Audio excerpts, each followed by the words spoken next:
Bike అనేది మన యొక్క జీవితంలో ఒక భాగం అయిపోయి ఉంది. డిస్క్ బల్జ్, సయాటికా లాంటి సమస్యలతో బాధపడుతున్నటువంటి వారు ఎలాంటి బైక్ నడపాలి? సాధారణంగా బైక్ ని అవాయిడ్ చేయమని చెప్తాం, కానీ అవాయిడ్ చేయలేనటువంటి పరిస్థితిలో మీరు కొనాలి అని అనుకుంటున్నటువంటి బైక్ పైన ఒక 10 నిమిషాలు కంఫర్టబుల్ గా కూర్చోవాలి.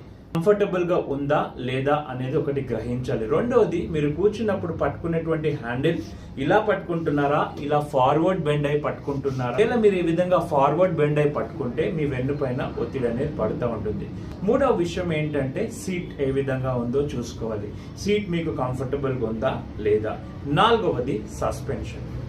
ఎలాంటి సస్పెన్షన్ ఆ బైక్ కి ఉంది అనేది చూసుకొని మీకు కంఫర్టబుల్ గా సిట్టింగ్ పోస్చర్ ప్రాపర్ గా ఎర్గోనామిక్ ఉంది అని అనిపిస్తే ఆ బైక్ ని టెస్ట్ డ్రైవ్ చేసి అది మాత్రమే తీసుకుంటే మీ యొక్క స్పైన్ కి చాలా